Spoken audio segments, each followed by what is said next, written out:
Welcome. I'm Jonathan from the YMCA. Thank you for joining us this afternoon. It's my pleasure to bring you these conversations with leaders in their field related to living a mindful, fulfilling, vibrant life.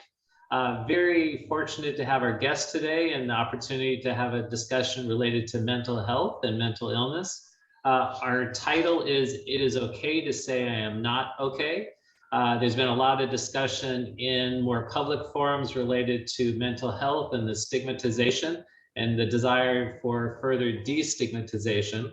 And so the whole idea of being able to say that it's okay, that I'm not okay, is really kind of owning our own mental health and doing what we need to take care of ourselves.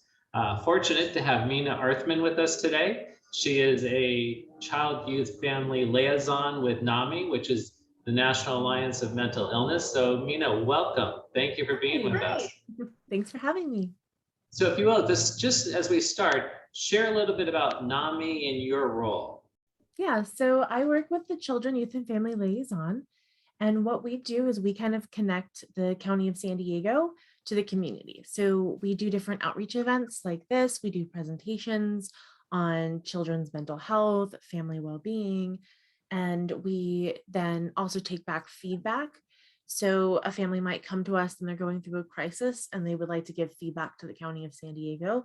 So we are that link for them to get resources and to basically tell the County of San Diego, here's an issue that's happening. For instance, like not being able to have housing, not being able to get vaccinated if they want to get vaccinated. So a certain issue that might be impacting them and impacting their mental health and well-being, we then connect them to the County of San Diego. Yeah. Wonderful. And we're the only NAMI within all of the 950 plus affiliates that has a Children, Youth, and Family Liaison. So it's pretty cool.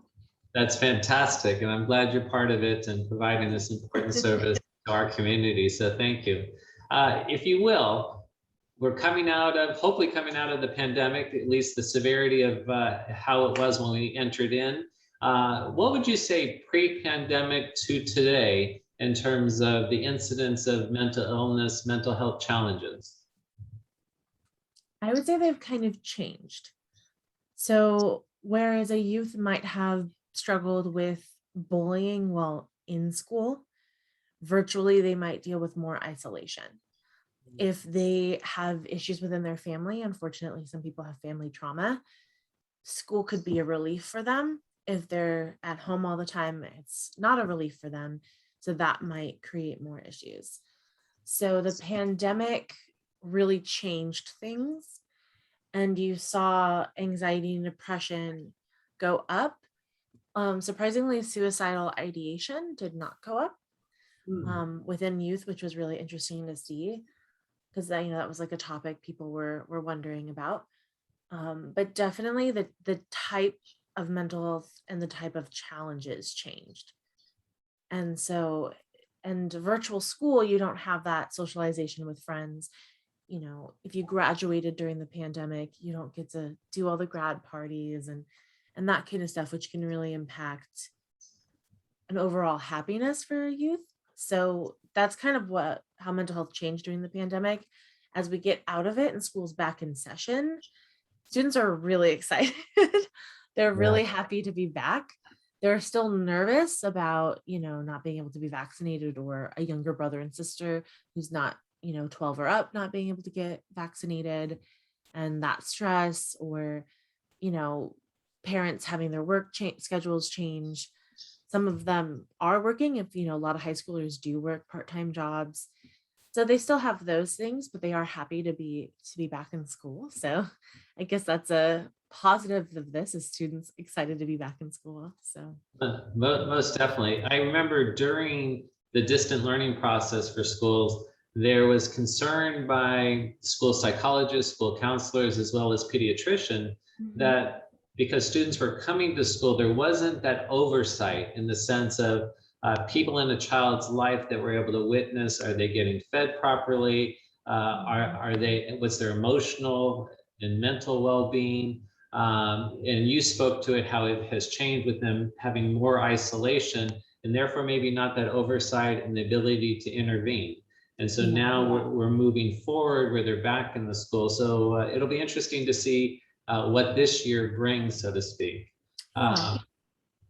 So in terms of destigmatization, in terms of how mental health and being able to say, I'm not okay, where do you think we are in the continuum of that, our society embracing that, and even ourselves being able to embrace that, to own it and express where we are at a particular point in time and what our needs are? Yeah, I definitely think it's generational. I think one of the really positive things we've seen with more Gen Z and younger generations is they are more open to talking about mental health, but they're wanting more answers and they're wanting more access to therapy. So there may be less stigmatization, but there's issues with getting resources.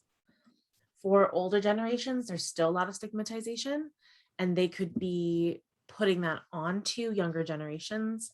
Just go out, walk it off. When I was your age, I went to the park and skateboarded for 5 hours, and that worked for me. Whereas younger generations are now like, I got depression too. So there's a little bit more of an acceptance and an understanding of mental health, but there is a lack of getting the resources for it. So that's kind of something I've noticed with the different generations. When we do presentations to high schoolers right now, the questions we get aren't necessarily about stigma. They're, what do I do if I can't reach my therapist? What if I want to see my therapist more? Do you have resources, for things for me to do between my different therapy appointments? And there's a big focus on substance use and weed use. We get a lot of questions about that. That tends to be where mental health is kind of focused for younger generations. And then for older generations, it's okay, let's explain what your child might be going through. Are they isolating themselves? So why are they isolating themselves? What terminology are you using that you can use or cannot use that might impact their mental health, right? And what internal things that you're still working on, right? Because sometimes we stigmatize because we've got our own mental health issues that we haven't really processed or worked on yet, that we're still learning, right? No matter what our age is, we're all learning about ourselves. So if you have trauma that you're still working through, that might impact how you view children and youth. It's interesting, and I don't want to simplify, but I was in a meeting more recently, and the topic of mental health and really well-being came forward. And there was a statement that was made. It was simple but powerful. Hurt people hurt people. And so the whole idea of needing to do our own work, our own healing, so that we can offer that to other. And so the flip of that might be love people, love people. And so to kind of shift it, but I can understand that someone is wounded may wound. And so you raised something a moment ago that caught my attention in the sense of languaging as employers, as friends, as parents, how languaging is important. And you were speaking to recognize how we language things. Yeah. Can you share a little bit more? I think that language is such a powerful tool and it's such an important communicator, and it's something we're all going to be working on, right? That's something that's hard for all of us, communication in general. We all have different tones. We all grew up speaking different languages, especially regionally. Are you from Southern California, New York? The different verbiage we use is going to impact, but it's important to go, okay, let me step back. Is the language that I'm saying for that person, how is that being received? And what language can I use that person responds to and is going to benefit them? So it kind of like the topic, it's okay to be okay, right? I feel like that phrase has been really accepted, and kind of people are holding on to that phrase a lot, where it's okay to be okay. It's okay to not be okay. And so that's terminology that you can use when having a discussion about mental health. Or it's, hey, how you doing today? Right? Just kind of asking in a more open-ended, calm tone. I think that's, along with language, the tone. So if you're asking about mental health issues and how someone's doing mentally, what's the tone, right? It's how you doing. That might be a bit more abrasive, but if you keep your calm, you keep your cool, and you stay open to be able to accept what they want to say, then I think you're going to get more positive information and more accurate information of how someone's doing. Yeah. What I like about what you're sharing, or at least one of the takeaways for me is, part of in our Be Well process is being mindful, being present in the moment. And so to be mindful of how we're coming across, be mindful in that moment and present with the person, because often it's, how you doing? And you don't really listen to the answer. You're not really present to really receive that. And so if we're going to ask the question, uh, am I really interested in knowing how someone's doing it? And if so, be present with that and attentive. And the thing with mindfulness is you always have the opportunity to move into that space. If I was distracted in asking it, I can come back and say, no, really, I'm sorry. How are you doing? And be present with it. So I appreciate what you're saying in that way. Yeah. Also to bring up, sometimes people aren't at a place where they want to talk about it. So sometimes the language you can use is, hey, maybe you don't want to talk about it right now. So what do you need? Do you need to cool down for 15 minutes? Do you need to take a break? Do you need to, you know, call your mom, call your partner? Like, what do you need to give yourself a little mental health break and a little mental health check-in? Yeah. That's excellent, because I think of sometimes, and I know I fall into this, if someone expresses hurt or angst or discomfort from mental health or otherwise, Mhm. uh, the to resist the need to come in and take care of it for them, or say, well, you just need to do this, or why have you done Yeah. this, or try to fix it for, versus what I hear you saying is to draw out their resource. So what do you need? So you're really allowing them to tap into what the resource is, and to be self-aware as well. Yeah. And you're noticing and acknowledging their self-autonomy, which I think is really important too, especially if someone's going through a crisis and they feel like they don't have control. Acknowledging and enforcing that they do have that control and they do have a say over how they're doing is really important. And sometimes that gets overlooked when someone's going through a crisis. So yeah. Great point. Um, Part of what I appreciate is that we're seeing more of a public discourse and attention to mental health, and where public figures, prominent public figures, are coming forward and sharing and an authentic, in the moment expression of their challenges. And so we get to bear witness to how others are struggling with it. Uh, what do you think the implications of that are?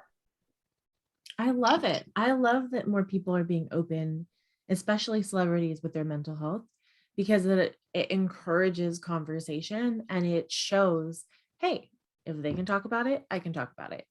It goes back to that destigmatization, with them being able to talk about their mental health. It creates that discourse and it creates that relatability. Someone who is maybe 15 and their favorite singer is like, hey, I battle through depression. Here's a bunch of songs I've written related to that. Like, that 15-year-old has songs that they can relate to, and they're maybe going through depression, but they Mm. also have someone to look up to that's talking about mental health and saying it's okay to not be okay. Yeah. That's excellent. How do we, I'm just thinking about next steps. I know when you and I had a chance to connect earlier, we were talking about this culture of self-care. So how do we, foster that culture across generations of taking care of ourselves? I think creating work-life balances and reminding yourself that you are more than your job and you're more than your school. I think that sometimes I really get worried when I see how much homework, and I think back to like when I was in high school, how much homework, how much we were doing. We kind of really overwork our youth sometimes, and we need to re-examine that. And as a parent or a teacher, you can go, okay, what's the type of homework I'm going to assign? What's the goal of this?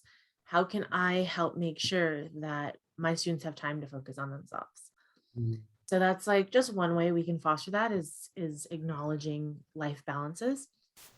And then um, just kind of being more aware and of what your needs are, learning different types of self-care and exploring. For some people, self-care isn't always, a bath with lavender.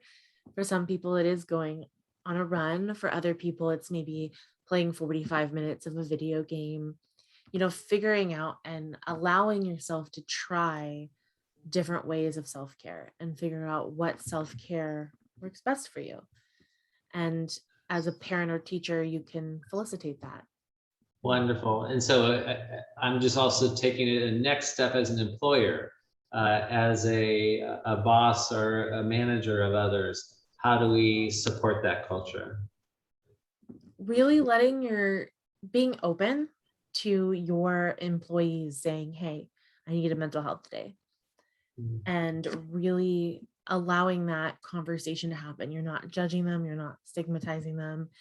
And also making sure you're not expecting more demands than their role. I think that that's really important. You're not expecting them to go above and beyond, past what you're paying them, past what you're, expecting from them. With the role that they have, really respect that. And I think sometimes that gets lost, especially in our very hard driven work environment here in the US. Sometimes people get burnt out really fast, and that can be stressful. Yeah. You laid out some important standards for all of us in terms of that we're not our job, we're not our school or our performance, to be really attentive to what our needs are, and to be, as an employer, a partner, a spouse, a parent, reasonable in our expectations. You had shared with me something about self-forgiveness, if you could speak to that. I think self-forgiveness is really important when you're looking at self-care, and remembering and reminding yourself you're never going to be perfect, right? Sometimes you're going to mess up what you're saying. I'm sure when I watch this back, I'm going to look back and go, Mina, you stuttered here, or you messed up here, and I have to forgive myself. And you can't focus, right, on every little detail. I'm very guilty of that. And so you have to work on giving yourself the time to go, it's okay. I forgive myself. I messed up, but I'm moving forward. And I don't have to be perfect. On that too is you don't always have to give 110% of yourself. It's okay if some days you can only give 30%. And if 30% means today you just showered and you ate and maybe you texted some friends, it's okay if that's what you were capable of today. It's okay to forgive yourself for not always being 110%. And I think related back to public figures like athletes that have come out with their mental, health struggles, it's okay for them to not always give 110%. In the sports world, that's sports is your life, it's your dedication, but you're more than your sport, and you are more than always having to give so much of yourself. You can take a step back when you need to.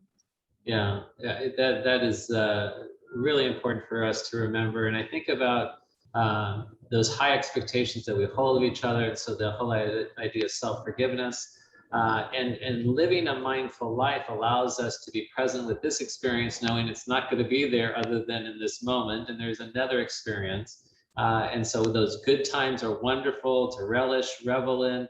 And then there'll be other times that are challenging, but that will pass as well. And so to not beat ourselves up over times that we're not at our highest level of performance. So I greatly appreciate that. Michael Jordan would say that he took X amount of shots in his lifetime, but missed the majority of them. And so that's one way of looking at it, or you can look at it at he scored this many. And so it's how you hold it. It's kind of the lens in which you choose to view it through. You also had shared with me, Mina, that examples how the school systems have actually supported mental health days. And I thought that was an excellent example culturally. Yeah, so the schools in Illinois just launched a new program where their students will get 5 mental health days that they can take during the academic year. And I think that's phenomenal. And there's different colleges that will allow 2 days of mental health days.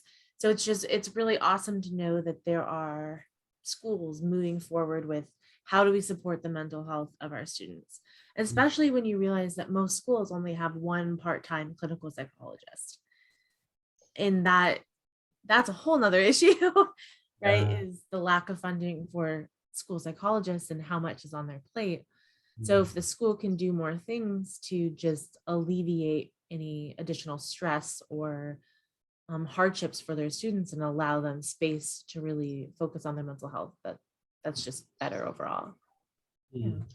Tell me, if you will, about boundaries as it relates to mental health and Yes, our I am. well-being, please. Yeah, I am very pro boundaries. I think that sometimes when people put up boundaries and you're on the other side of that, you can get hurt by that. And you can see boundaries as this person's pulling back from me. This person is not, doing what I want them to do. But I think it's so important to remember that if someone's putting up boundaries, they still want a relationship with you. They still want you in their life. And the boundaries that they're setting up is to make sure that that happens. So they're not losing you or cutting you off completely. And setting up those boundaries can be phenomenal for your mental health, right? You need to figure out what your limitations are, your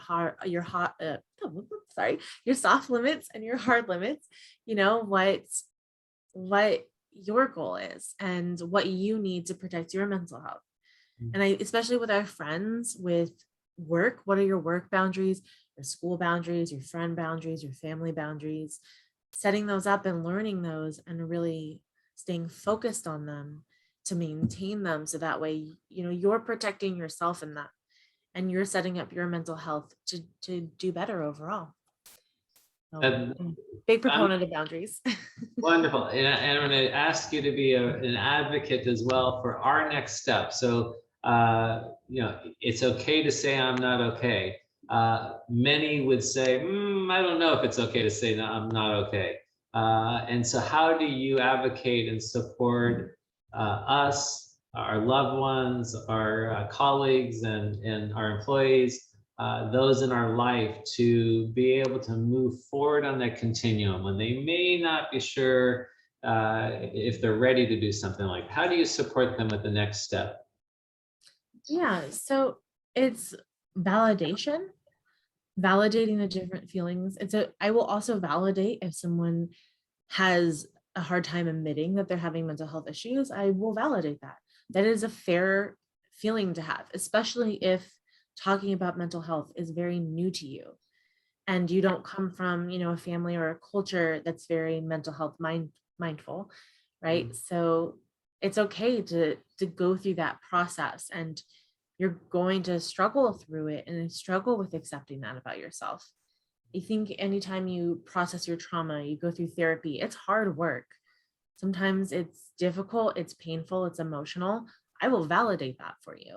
I think it's important to validate that. I will relate to you with my own struggles that I've been through. So that validation is just key, and making sure that it's whatever stage of the process, whatever step you're on in your healing process and your mindful process, it's important to validate that. Right. And I think as I hear you say that, my experience of that is you validate someone, you provide that safe space for them. Yeah. And so, and back to that self-autonomy, then it gives them permission to feel into what their next steps may be. So thank you for that. NAMI has a number of resources. They also have some apps. And so I know our time is going, and I'd love for you to bring that through. Yeah, so NAMI provides a whole bunch of different resources for you. You can always find them on our website, namisandiego.org. But one thing that CYFL does is we produce 3 apps. So these apps are available right there on your phone or on a browser for you to access. Our first app is Oscar, and it's your mental health companion. And it tells you what to do during a crisis, different resources that you can access, and you can download it in all different app, downloads to like Google and Apple and all the different app stores, all available. And it's actually available in the 6 threshold languages. So that's English, Spanish, Arabic, Farsi, Tagalog, and Vietnamese. So it is available in all of the different languages. And it is geared more towards 18 up, and it divides it based on before, after, and during crisis. It links you directly to like different mental health resources, LGBTQI resources, suicide prevention. So all of that in one app for you. It's Q&A format. So you can ask, what does depression look like? You can ask something in there and you'll get different questions related to the topic you're asking for. There's also a list of acronyms and terminology, because let's face it, sometimes you'll hear different, well, what's CYFL mean? You'll hear these different acronyms, you won't know what they mean. It's a place for you can look them up. So that's Oscar. Oscar Jr. is the 17 and below kind of family version of that. So it's more geared towards younger ages, and the questions are more geared towards that. It's set up the same way as Oscar. And then our third app is Alfred U, and it's all about navigating the education system and your rights within the education system. So there's a focus on IEPs and 504 plans, and Alfred U is available for all of California. So Oscar and Oscar Jr. are more regional. They're useful for everyone, but their resources are going to be regional to San Diego. Alfred U is regional for California.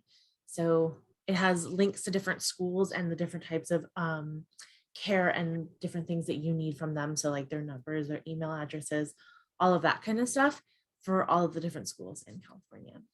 Well, that's fantastic. I love the names. They're distinct, but catchy. But that's phenomenal resources. Thank you for offering that. Anything you'd like to say just in closing?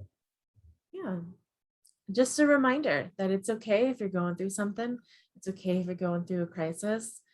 It sounds cliche to say, but things sometimes do get better. And it's okay to not be okay. Give yourself the time to rest, to heal, to work on yourself and grow. And you'll do better than you think. Mina, thank you for bringing through this important conversation and the work that you're doing in the community. Thank you very much. Pleasure to have this conversation with you. Everyone else, thank you for joining us. Until we gather again, please be well. Thank you, Mina. Thank you.